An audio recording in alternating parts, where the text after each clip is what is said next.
আসসালামু আলাইকুম। আমি আপনার সাথে আছি মোহাম্মদ সাদ্দাম হোসেন, পরিচালক Dinajpur IT computer training centre. আমরা আজকে দেখব এক্সেলের স্যালারি শিট কীভাবে তৈরি করতে হয় এবং এই স্যালারি শিটের মধ্যে আমাদের দেওয়া আছে ট্যাক্সের একটা অপশন।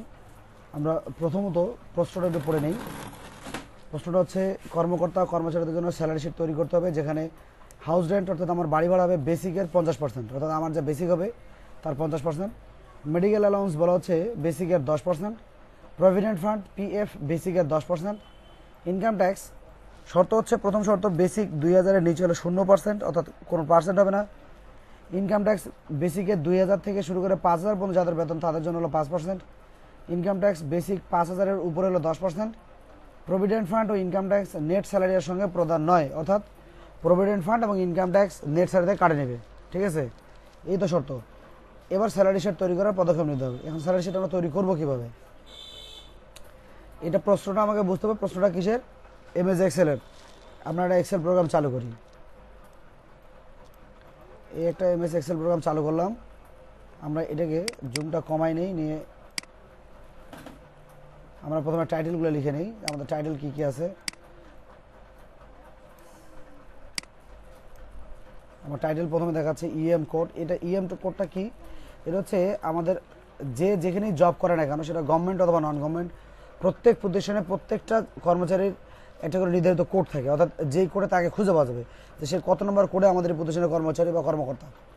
এবার তার নেম, এটা তো কর্মচারী কর্মকর্তা যে চাকরি তার একটা নাম থাকবেই।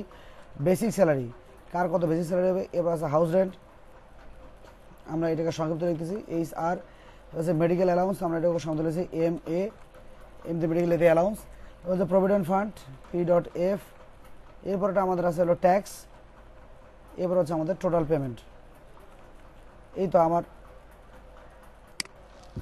যে কটা কলাম ছিল আর কি, অর্থাৎ ইএম কোড, নাম, basic, house rent, medical allowance, provident fund, tax, এগুলো 3 নম্বর কলমে চলে আসছে। আমরা দুটো কাজ করতে পারি। প্রথমত আমরা এই 3 নম্বর কলম থেকে কাট করে 1 নম্বর কলমে রাখতে পারি, অথবা দ্বিতীয়ত আমরা এই দুটো কলমকে রাইট বাটন ক্লিক করে ডিলিট করে দিতে পারি। সহজ কোনটা মনে হচ্ছে? ফাঁকা হয়ে আছে যে, দেখো দেখি এই দুটোতে ভুল করে যে 3 নম্বর কলমে লিখে ফেলছি। 1-2 কলমকে ডিলিট করে দিব রাইট বাটন ক্লিক করে, নাকি এই কলমটা আমরা সিলেক্ট করে কাট করে উপরে উঠাবো? আচ্ছা, ওকে ডান, এটা কাট করে নিলাম। এবার উপরে নিয়ে যায় সিলেক্ট করে পেস্ট করলাম, ডিলিট করলেও হইতো। আচ্ছা, এখন কোড আমরা দিলাম, ধরেন যেহেতু 5 জন স্যালারি, 1 2 3, 3টা লেখার পর আমরা জানি যে কোনো ডকুমেন্ট আমাদের এক্সেলে যে কোনো ডাটা 3টা লেখার পর সেটা এক সিরিয়াল হতে পারে, সিরিয়াল ব্রেক করে হতে পারে, যেরকম পরপর 3টা লেখার পর ওই 3টাকে আমরা সিলেক্ট করবো। সিলেক্ট করে আমার এখন মাউসটা কেমন দেখাচ্ছে? মোটা না? এই মাউসটাকে আমরা যদি ডান পাশে করে নিয়ে যাই তাহলে এটা চিকন প্লাস হবে। এই চিকন প্লাস হয়েছে। যতদূর পর্যন্ত খুশি আমরা টানতে থাকবো, সিরিয়ালটা অটোমেটিকলি যেতে থাকবে। প্রশ্ন হচ্ছে যদি আমি এখানে ছাড়ে দিলাম তো এখন ফাঁকা, এখন আমি আবার কীভাবে টানবো? আমার আরও 2-3টা দরকার। আমি আবার শেষ থেকে 3টাকে ধরবো, সিলেক্ট করলাম আবার। এরকম করে আমি যতদূর খুশি ততদূর পর্যন্ত সিরিয়ালটা দিতে পারবো। আচ্ছা, পরে কি আছে? আমার নাম। আচ্ছা, আমি এটা করে নাম লিখতেছি, আমার একজনের নাম। আমি আর নাম লিখলাম না, বা এগুলো নাম ছাড়া থাকে, যেহেতু আমাদের 5 জনের কথা বলেছে। এখন বেসিক বেতনের আমাদের শর্তটা ছিল যে ইনকাম ট্যাক্সের ক্ষেত্রে আমরা যদি একটু ছবিটা দেখে নিই, প্রথমত বলছিল যে হাউস রেন্ট হচ্ছে 50%, কার কত হয় হোক। মেডিকেল অ্যালাউন্স হচ্ছে 10%, প্রভিডেন্ট ফান্ড হচ্ছে 10%, আর ইনকাম ট্যাক্স হচ্ছে বেসিক 2000-এর নিচে হলে 0, মানে নাই।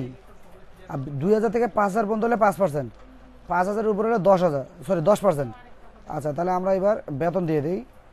এই বেসিক বেতন, একজনের বেতন ধরো 1990 টাকা বেসিক, একজনের বেতন আমরা দিচ্ছি। আমরা চাইলে আমাদের যে ওখানে সিটটা আছে আমরা সেটাও লিখতে পারি। আচ্ছা, আমরা ওইখানকার বেতনটা দেখি, 2500, 1900, 3200, 4800। আচ্ছা, ঠিক আছে, 2500, 1900, 3200, 4800। আচ্ছা, এখানে একটা শর্ত তো আমাদের মিলবে না, সেটা হলো 5000-এর উপরে হলো 10%, তাই না? তাহলে 5000-এর উপরও আমরা একটা লিখে ফেলি, 5000 উপর ধরো 5100। আচ্ছা, তাহলে আমরা বেসিক লিখলাম কত কত। একটা একজনের বেসিক হলো 2500, একজন হলো 1900, একজনের 3200, একজনের 4800, একজনের 5100। এবার হাউস রেন্ট কত বলছে? সবগুলোরই 50%। হাউস রেন্ট বের করার শর্ত আমরা জানি, প্রথমে লিখবো ইকুয়াল, ফার্স্ট ব্র্যাকেট ওপেনিং, আমার বেসিক ইন্টু হাউস রেন্ট কত 50%, ফার্স্ট ব্র্যাকেট আবার ক্লোজিং। তাহলে হাউস রেন্ট আবার কী বেরোচ্ছে equal first bracket opening into আমার 50% ফার্স্ট ব্র্যাকেট ক্লোজিং, এই হলো ইন্টার। এখন এই পুঁতিটাই কি এক এক করে বের করব না, এই শেষটাকে যেটা আমি ক্যালকুলেশন বের করে ফেলছি, এরা ডান পাশে মাউসটা ধরে এই যে কালো বাটন এখন ধরে টান দেবো। এগুলোতে জিরো কেন, এগুলোতে এইদিকে যেহেতু কোনো সংখ্যা নাই ক্যালকুলেশনও করতে পারে না জিরো, যখন যদি আমি এদিকে কোনো সংখ্যা লিখি এটা অটো ক্যালকুলেশন হবে। আচ্ছা, মেডিকেল অ্যালাউন্স কত বলছে 10%, কার 10%? বেসিকের। ইকুয়াল আবার ফার্স্ট ব্র্যাকেট ওপেনিং, এই হচ্ছে আমার basic into 10% first bracket closing, এই দিলাম ইন্টার। তাহলে আবার কি পুঁতিটা এক এক করে বের করবো না, এই মেডিকেল সিলেক্ট করা থাকা অবস্থায় ডান পাশ থেকে এই যে মাউসটা প্লাস হলো ধরে টান দিলাম। প্রভিডেন্ট ফান্ড কত বলছে 10%, ইকুয়াল ফার্স্ট ব্র্যাকেট ওপেনিং, এই হলো আমার বেসিক ইন্টু 10% ইন্টার, ধরে টান দিলাম। সব থেকে বড় যে ভেজালটা পাকা আছে সেটা হলো ইনকাম ট্যাক্স। শর্ত হলো 3টা এইটাতে। এখন অন্যান্য চাকরিতে একাধিক শর্ত হতে পারে। প্রথমটা বলছে 2000-এর নিচে হলে 0, ইনকাম ট্যাক্স বেসিক 2000 থেকে 5000 পর্যন্ত হলে 5%, ইনকাম ট্যাক্স বেসিক 5000-এর উপর হলে 10%। খুবই ইজি একটা সূত্র এই। তাহলে যেহেতু বলছে, আমার প্রথম কথা হলো যেহেতু আমার ইনকাম ট্যাক্সের কাছে যদি বলে একটা কথা আছে যে যদি 2000-এর নিচে হয় তাহলে নাই, যদি 2000 থেকে 5000 পর্যন্ত হয় তাহলে 5%। তাহলে যদি বলতে আমরা কী বুঝি, ইফ। তাহলে প্রথমে লিখলাম ইকুয়াল, এই হলো ইফ, যদি। যদি লেখার পর কী দিলাম ফার্স্ট ব্র্যাকেট ওপেনিং, কারণ এটা তো আমার সূত্র বাধ্যতামূলক। এই বলছে আমার কি বেসিক, বেসিক বলছে যদি লেস দেন দিলাম কত হয় 2000, তাই তো। তাহলে প্রথমে বলছে যদি আমার বেসিক 2000-এর কম হয়, কমা ইনকাম ট্যাক্স কত 0। শূন্য লেখার ক্ষেত্রে সামনে পিছনে ডাবল ইনভার্টেড দেওয়াও যেতে পারে, নাও দেওয়া যেতে পারে। আমি ডাবল ইনভার্টেড দিলাম না, 0। তাহলে আমার প্রথম শর্তটা কভার করলো। দ্বিতীয় শর্ত লেখার জন্য আবারও কমা, আবার যদি, ইফ, আবার ফার্স্ট ব্র্যাকেট। এরপর যে আমার সূত্র আছে বা শর্ত হলো 2টা, যে 2000-এর বেশি এবং 5000-এর কম। তাহলে কটা সূত্র, শর্ত কটা এখানে 2টা, 2000-এর বেশি 5000-এর কম। তাহলে এখন যখন আমার শর্ত 2টা হবে, অর্থাৎ একের অধিক শর্ত হবে, তখন এখানে আমার বসবে হলো অ্যান্ড। আমরা কি জানি অ্যান্ড মানে কি প্লাস না, তো শর্ত কয়টা, এক একে 2টা না, 2টা শর্ত হলে কী হবে প্লাস হবে। এই হলো দিলাম অ্যান্ড, আবারও দিলাম ফার্স্ট ব্র্যাকেট। এখন বলছে কত আমার বেসিক, এই আমার বেসিক। এখন বলছে বেসিক গ্রেটার দেন কত, ইকুয়াল বেশি অথবা সমান কার 2000-এর, দিলাম কমা। আরেকটা শর্ত আছে, কথা বলছে এই হলো আমার বেসিক। এবার বলছে লেস দেন কত 5000, ঠিক আছে। এই শর্ত ক্ষেত্রে বলা ছিল যে যদি আমার টোটাল বেতন 2000-এর বেশি বা সমান হয় বেসিক, অথবা 5000-এর কম হয়, তাহলে কত হবে 5%।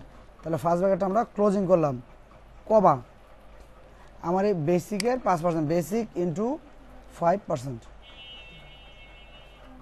ঠিক আছে। কথা হলো প্রথমটার ক্ষেত্রে যখন আমি এই একটা সূত্র লিখছিলাম তখন আমরা এইভাবে দেইনি কেন, অথবা ফার্স্ট ব্র্যাকেট ক্লোজিং করিনি কেন, এখানে সূত্রই তো একটা, এই কারণে ফার্স্ট ব্র্যাকেট ক্লোজিং করার প্রয়োজন পড়ে নাই। এখানে যেহেতু সূত্র 2টা, ইফ একটা অ্যান্ড একটা, এই কারণে এই অ্যান্ডের ফার্স্ট ব্র্যাকেটটা ক্লোজ করে দিলাম। ইফের ফার্স্ট ব্র্যাকেট কিন্তু ওপেনিংয়ে রয়ে গেছে। এবার আবার কমা, আবার ইফ, আমাদের পরে শর্ত আছে। তাহলে আবার ফার্স্ট ব্র্যাকেট ওপেনিং, কত বলছে, আবার বলছে বেসিক কত, গ্রেটার দেন সাথে ইকুয়াল বেশি অথবা সমান, কার বেশি অথবা সমান 5000-এর, 5000-এর বেশি সমান হলে কী হবে, কমা আমার বেসিকের কত পার্সেন্ট 10%, বেসিক ইন্টু 10%। তাহলে এখানে আমি শর্ত পাইলাম কয়টা, 3টা। প্রথম শর্তটা ছিল আমার বেসিক যদি 2000-এর কম হয় তাহলে অ্যান্সার কত 0, কমা দিয়ে ইফ। সেক্ষেত্রে আমি আবার শর্ত পাইছি কয়টা, 2টা। বলছিল যে ওখানে 2টার জন্য লিখলাম অ্যান্ড, এখন বলছে বেসিক যদি 2000-এর বেশি বা সমান হয় এবং 5000-এর কম হয় তাহলে বেসিকের 5%। এরপরে শর্তটা আমাকে বললো একটা শর্ত, বেসিক যদি 5000-এর সমান বা বেশি হয় তাহলে হবে 10%। আচ্ছা, এবার ফার্স্ট ব্র্যাকেট ক্লোজিং করব। ক্লোজিং করার সময় খেয়াল রাখবো আমার সর্বশেষ ফার্স্ট ব্র্যাকেটটা যাতে কালো হয়। ওকে, এই শিফট ধরে আমি ফার্স্ট ব্র্যাকেট দিচ্ছি 1 2 3। আসলে আমি তো গুনতেছি, শেষটা আমার কালো আসছে। আমি এই পর্যায়ে বাটন দিচ্ছি এন্টার, আমার ইনকাম ট্যাক্সটা বের হয়ে গেল। এই পর্যায়ে এই বাকিগুলোকে আমি এক এক করে বের করব না, আমরা এটাকে এই যে ডান পাশে প্লাস ধরে আমি এটা বের করব, টান দেব। আচ্ছা, এই যে আমার বেসিক দেখেন 1900 টাকা, এখানে আমার ইনকাম ট্যাক্স হলো 0 টাকা। এখন যদি এরকম হতো যে আমার বেসিক হলো কারো 1999 টাকা, তাহলে সেক্ষেত্রে আমরা তার দেখতে পাচ্ছি তার ট্যাক্স কত, 0। আবার যদি কারো বেসিক হয় 2000 টাকা, তাহলে তার ট্যাক্স হচ্ছে 100 টাকা। তার মানে 1 টাকা বেতন কম পাওয়ার কারণে তার ট্যাক্স 100 টাকা বেশি দিতে হচ্ছে। যে কারণে আমাদের মোবাইল কোম্পানিগুলো আমাদের বেশিরভাগ সময় মোবাইলের দাম লিখে রাখে 1 টাকা কম। এখন বেতন হচ্ছে কারো 4999 টাকা, তার ট্যাক্স হচ্ছে 249 টাকা 95 পয়সা। এই আরেক ব্যক্তির বেতন হলো 5000 টাকা, তাহলে তার ইনকাম ট্যাক্স হলো 500 টাকা। এই 1 টাকা বেতনের কারণে 250 টাকা বেতনের কম বেশি, বা 251 টাকার কম বেশি। এবার সে টোটাল আমি কয় টাকা পেমেন্ট পাবো, এই ইকুয়াল ফার্স্ট ব্র্যাকেট ওপেনিং, এই হলো আমার বেসিক। আমাকে গভর্নমেন্ট কী কী দিবে, বেসিকটা আমাকে দিয়ে দিবে, প্লাস আমাকে হাউস রেন্টটা দিয়ে দিবে, প্লাস আমাকে মেডিকেল অ্যালাউন্সটা দিয়ে দিবে, এই কথা বলছিল। এবং শর্ততে আরও বলা আছে যে প্রভিডেন্ট ফান্ড এবং ট্যাক্স প্রদেয় নয়। আমরা একটু শর্তগুলো দেখে নিই। বলা ছিল পিএফ, প্রভিডেন্ট ফান্ড ও ইনকাম ট্যাক্স নেট স্যালারির সঙ্গে প্রদান নয়, অর্থাৎ মোট যে স্যালারিটা দিবে এর মধ্যে কি প্রভিডেন্ট ফান্ডটা রাখে দিবে এবং ইনকাম ট্যাক্সটা কাটে নেবে। এখানে আমার তাহলে আমি যোগ করলাম কি কি, basic, house rent, medical allowance, এই তিনটা আমার যোগ হবে। এদের আমি ফার্স্ট ব্র্যাকেটটা ক্লোজ করে দিচ্ছি, এই তিনটা যোগ, এই দিলাম বিয়োগ, কারণ যদি বলছে ওগুলো দিবে না তাহলে ওগুলো কী করবে, তাহলে নিয়ে নেবে আবার ফার্স্ট ব্র্যাকেট ক্লোজিং ওপেনিং। এই প্রভিডেন্ট ফান্ড যোগ হচ্ছে আমার ইনকাম ট্যাক্স, কারণ যেহেতু এই দুটো রাখে দিবে, কোথা থেকে রাখে দিবে, আমাকে যে মোট অর্থাৎ আমাকে যে basic, house rent, medical allowance দিবে, এই তিনটার যোগফল থেকে আমার প্রভিডেন্ট ফান্ড এবং ট্যাক্স কাটে নেবে। এই তো আবার ফার্স্ট ব্র্যাকেট ক্লোজিং। তাহলে আমি কী করলাম, প্রথমে তো ইকুয়াল লিখলাম, আমি যেগুলো পাবো, বেসিক পাবো, হাউস রেন্ট পাবো, মেডিকেল অ্যালাউন্স পাবো, এগুলোকে প্লাস দিয়ে ফার্স্ট ব্র্যাকেট মধ্যে ক্লোজ করলাম। আবার মাইনাস করলাম যেটা গভর্নমেন্ট রাখে দিচ্ছে কী কী, পিএফ এবং ট্যাক্স, ওই দুটোকে আবার আলাদা করে প্লাস করে দিলাম। এই হলো এন্টার, আমার টোটাল স্যালারি চলে আসলো। আমি এবার পুরোটা আবার সব উপর থেকে টান দিচ্ছি। এখন দেখাচ্ছে বিশেষ করে এই 1 টাকার পরিবর্তনগুলোই সব থেকে বেশি কষ্টদায়ক। এখন গভর্নমেন্ট চাকরির স্যালারিতে কি এরকম 1 টাকার পরিবর্তনের ব্যবস্থা আছে? আমরা তো এখানে 1 টাকার কথা বলছি, আসলে গভর্নমেন্ট চাকরিতে 1 টাকার পরিবর্তনের ব্যবস্থা নেই, তবে গ্রেড আছে। গভর্নমেন্ট চাকরিতে 20টা গ্রেড আছে, এটা গ্রেড অনুযায়ী ওখানে আমাদের ইনকাম ট্যাক্সটা কম বেশি হয়ে থাকে। ঠিক আছে, এত গ্রেডে যারা চাকরি করে এত স্যালারি, ঠিক আছে, তাদের এত ইনকাম ট্যাক্স, এত গ্রেডে যারা চাকরি করে এত স্যালারি, তাদের এত ইনকাম ট্যাক্স। আবার অনেক সময় দেখা যায় গ্রেড ঠিকই আছে, কিন্তু উনি অনেকগুলো ইনক্রিমেন্ট পাইছে। ইনক্রিমেন্ট কোনটা, প্রতি বছর বছর একটা করে ইনক্রিমেন্ট দেওয়া হয়, স্যালারি বেশি, ওই ইনক্রিমেন্টের উপর ডিপেন্ড করেও আমাদের ইনকাম ট্যাক্সটা কম বেশি হতে পারে। তাহলে এই ছিল আমাদের স্যালারি শিট তৈরি করা, এক্সেল শিটের কাজ, যে আমরা একটা স্যালারি শিট তৈরি করলাম। সাথে আমাদের কি ছিল, বেসিক বেতন ছিল, থাকলো হাউস রেন্ট, থাকলো medical allowance, provident fund, income tax এবং টোটাল। আচ্ছা, তাহলে তোমরা এখন প্র্যাকটিস শুরু করে দাও। আচ্ছা, আমাদের আজকের ক্লাস এই পর্যন্তই। আপনারা যারা অনলাইনে দেখছেন সবাই বারবার চেষ্টা করবেন, দেখবেন যে আশা করি আপনারা স্যালারি শিট নিজেরাই তৈরি করতে পারবেন। এ পর্যন্ত সবাই ভালো থাকবেন, সুস্থ থাকবেন, নিরাপদ থাকবেন। আর আমাদের পরবর্তী ক্লাসগুলো দেখার আমন্ত্রণ জানিয়ে এখানে শেষ করছি। আসসালামু আলাইকুম।